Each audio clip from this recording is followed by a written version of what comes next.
Hello दोस्तों, कैसे हैं आप लोग। हमारी मनोविज्ञान की इस क्लास में हम जो आज चैप्टर ले रहे हैं वो है वृद्धि और विकास। बहुत ही ज़्यादा इम्पोर्टेंट चैप्टर, और ये कहने की मुझे ज़रूरत नहीं है कि उसमें से 2 से 3 क्वेश्चन आ जाते हैं। और वृद्धि और विकास इजी चैप्टर है, कोई हार्ड चैप्टर नहीं है। इसमें बहुत ही बेसिक सी एक बात आपको ध्यान रखनी है कि देखिए, जो वृद्धि होती है, वृद्धि ये परिमाणात्मक होती है। ठीक है, परिमाणात्मक मतलब इसका परिमाण किया जा सकता है, इसको नापा जा सकता है। ठीक है, ठीक है, परिमाणात्मक होती है अर्थात इसे नापा जा सकता है, या ये अर्थात इसे नापा जा सकता नहीं, हम कहेंगे अर्थात मात्रात्मक होती है। ठीक है, एक बार क्वेश्चन भी आया था कि इनमें से क्या मात्रात्मक है, तो वृद्धि विकास, तो वृद्धि मात्रात्मक होती है। ठीक है,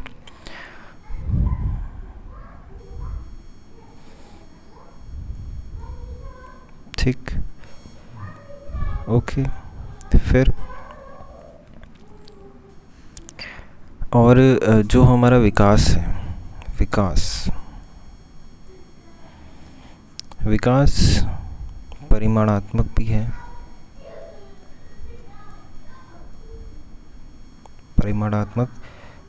है, लेकिन इसमें गुण भी नापे जाते हैं। ठीक है, वह गुणात्मक भी है। ठीक है,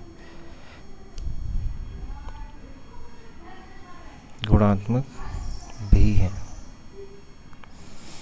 जैसे हम कहते हैं आपके शरीर के हिस्सों की लंबाई, जैसे आपके हाथ पैर की लंबाई, ठीक है, आपकी ऊंचाई, ठीक है, ये क्या है, ये वृद्धि है जिसे आप नाप सकते हैं कि आप 5 फुट लंबे हैं, 6 फुट लंबे हैं, 7 फुट लंबे हैं। तो ये क्या है, ये आपकी वृद्धि है, वृद्धि को दर्शा रहा है।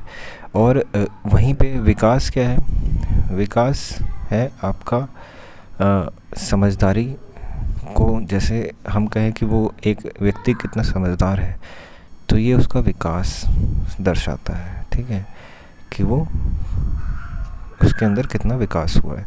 इसमें गुण नापे जाते हैं। ठीक है, गुण नापे जाते हैं।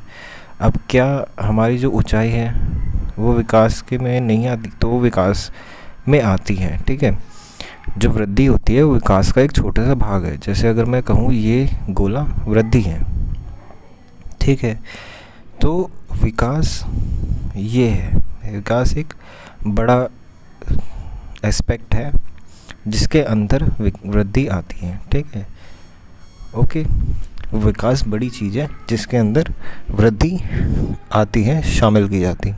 ओके, चलिए आगे बढ़ते हैं। तो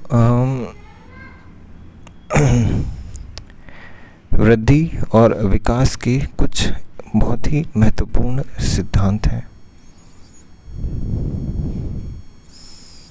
उससे आगे बढ़ते हैं। तो विकास के सिद्धांत जो कि डायरेक्टली पेपर में पूछे जाते हैं, ठीक है, और आपको वो बिल्कुल सही करने हैं। तो पहला बहुत ही महत्वपूर्ण सिद्धांत है जिसे हम कहते हैं दिशा का सिद्धांत। ठीक है, दिशा का सिद्धांत की मतलब विकास किस दिशा में चलता है। ठीक है, तो दिशा के सिद्धांत 2 होते हैं। पहला दिशा का सिद्धांत है जिसे हम कहते हैं सेफेलोकॉर्डल,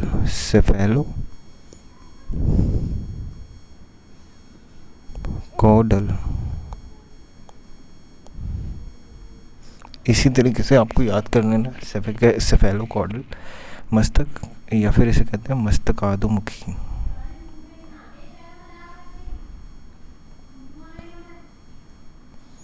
मस्तकाधोमुखी, ठीक है, मतलब हमारा जो विकास होता है वो कहाँ से शुरू होता है? तो हमारा विकास शीर्ष से शुरू होकर पैरों तक जाता है।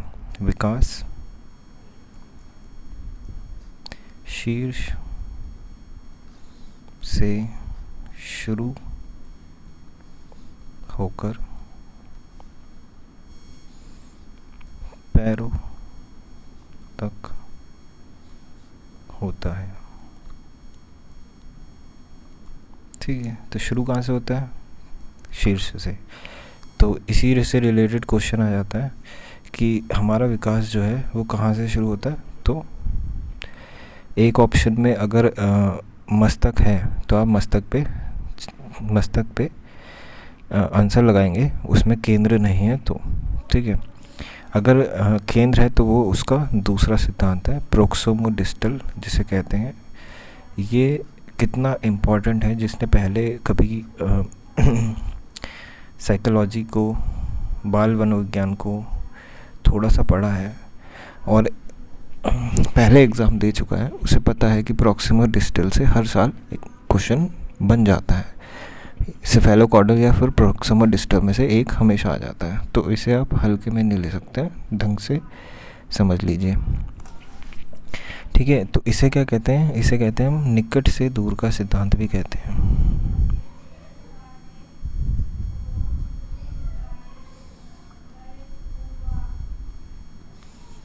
निकट से दूर का सिद्धांत। अब निकट से दूर का सिद्धांत क्या है कि हमारा जो शरीर का केंद्रीय भाग है, जो सेंटर भाग है शरीर,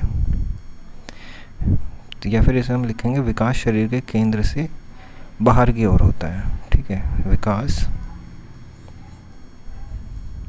शरीर के केंद्र से बाहर की ओर होता है। ठीक है, इजी है। चलिए, इसे हम क्या कहते हैं? प्रोक्सिमोडिस्टल थ्योरी कहते हैं। ठीक है, ठीक है, चलिए आगे बढ़ते हैं। तो विकास जो है हमारा, विकास, ठीक है, इसी तरीके से आप पॉइंट बनाते रहिएगा। विकास, और ये सारे आपको याद रखने। विकास विकास जो है सामान्य से विशिष्ट की ओर चलता है। बहुत बार आया है ये वाला क्वेश्चन। ठीक है, सामान्य से विशिष्ट की ओर क्या चलता है? विकास चलता है, से विशिष्ट की ओर चलता है। ठीक है, जब आपको प्रैक्टिस कराई जाएगी तब आपको पता लगेगा कि एक एक लाइन से न जाने कितनी कितनी बार क्वेश्चन बने हैं। ठीक है, चलिए, ठीक है, तो विकास सामान्य से विशिष्ट की ओर चलता है, मतलब इसका मतलब क्या हुआ? देखिए, इसका मतलब होता है कि जो हमारा विकास है सामान्य चीज़ों से, जैसे आप जब गिनती करना सीखते हैं तो आप 1 डंडा, 2 डंडा, 3 डंडा और उसमें ऐड करते हैं 2 डंडे। इस तरीके से आप खींच देते हैं 1 2 3 4 5। इस तरीके से बच्चे सामान्य जोड़ को सीखते हैं और फिर विशिष्ट तौर पर बड़े बड़े एडिशन, बड़े बड़े जोड़ को भी करने लगते हैं, जैसे 2 3 5 8 9 4 1 2 6 3 4 8। अगर बच्चे को ये भी बोला जाए तो ये भी आप जैसे बच्चे भी कर सकते हैं। ठीक है, कर सकते हैं। क्यों कर सकते हैं? क्योंकि आपने बचपन में ये सीखा है। तो आप सामान्य से, मतलब आसान चीज़ों से विशिष्ट हार्ड चीज़ों तक सीखते हैं। ये क्या है? ये बाल मनोविज्ञान है। ठीक है, ये बाल मनोविज्ञान के विकास का सिद्धांत है। ठीक है, तो विकास सामान्य से विशिष्ट की ओर चलता है। ठीक, चलिए फिर विकास जो है कैसा होता है? विकास में विभेद होते हैं, मतलब विकास में भेद होते हैं, व्यक्तिगत भेद होते हैं, व्यक्तिगत भेद होते हैं।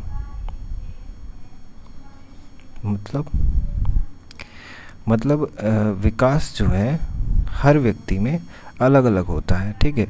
एक बच्चा है, ठीक है, और एक बच्चा ये है, ठीक। अब ये बच्चा पढ़ने में ज़्यादा होशियार है, ये बच्चा पढ़ने में थोड़ा कम होशियार है। मतलब क्या है, ये बच्चा चीज़ों को थोड़ा लेट सीखता है और ये बच्चा चीज़ों में को ज़्यादा तेज़ी से सीख लेता है। हर क्लास में, हर घर में ऐसा एग्ज़ाम्पल आपको देखने को मिल जाएगा, ठीक है। जैसे एक ही माँ बाप की 2 संतानें होती हैं, उनमें भी ये डिफरेंस हो सकता है कि एक बच्चा पढ़ने में ज़्यादा तेज़ हो और एक बच्चा पढ़ने में कम तेज़ होता है, ठीक है। तो इसे कहते हैं व्यक्तिगत विभेद। मतलब पर्सनल चीज़ों में 2 व्यक्ति डिफरेंट, अलग अलग प्रकार के होते हैं, ठीक है, अलग अलग प्रकार के होते हैं। ओके, तो ये होता है विकास का व्यक्तिगत विभेद का सिद्धांत, कि हर व्यक्ति की सोचने की क्षमता अलग होती है, ठीक है, विकास अलग होता है, ठीक है। चलिए फिर नेक्स्ट, फिर विकास जो है, विकास की गति तीव्र व मंद हो सकती है। विकास तीव्र व मंद हो सकता है, ठीक है, ठीक है। मतलब विकास तीव्र व मंद हो सकता है। जैसे एक बच्चा है, न्यूबॉर्न बेबी, न्यूबॉर्न नहीं कह सकते, एक बच्चा है, तो एक बच्चा तो क्या होता है एक बच्चा बहुत जल्दी चलना सीख जाता है और एक बच्चा घुटनों चलता है, ठीक है, और हल्के हल्के उसे चलने में टाइम लग जाता है, ठीक है। तो उसमें विकास थोड़ा मंद हुआ। और एक बच्चा जो घुटनों चला और बहुत जल्दी ही पैदल चलना सीख गया, ठीक है, तो उसमें विकास थोड़ा तेज हुआ। तो विकास की गति हर एक व्यक्ति में अलग अलग होती है। तो ये पहला सिद्धांत, जो इससे पहला सिद्धांत है, ये है। और अलग अलग में भी किसी में विकास तेज हो सकता है, तीव्र गति से हो सकता है, और किसी में विकास मंद गति से हल्के हल्के होता है। तो ये है विकास का तीव्र व मंद गति का सिद्धांत, ठीक है। ये इम्पॉर्टेंट है बहुत ही ज़्यादा, ठीक है। तो थोड़े बहुत सिद्धांत और रह गए हैं, इसको हम अगली क्लास में लेते हैं। बहुत ही इम्पॉर्टेंट क्लास है, इसे आप ज़रूर से 1-2 बार देखिए। So thank you so much. Video को शेयर, लाइक और सब्सक्राइब कर दीजिएगा।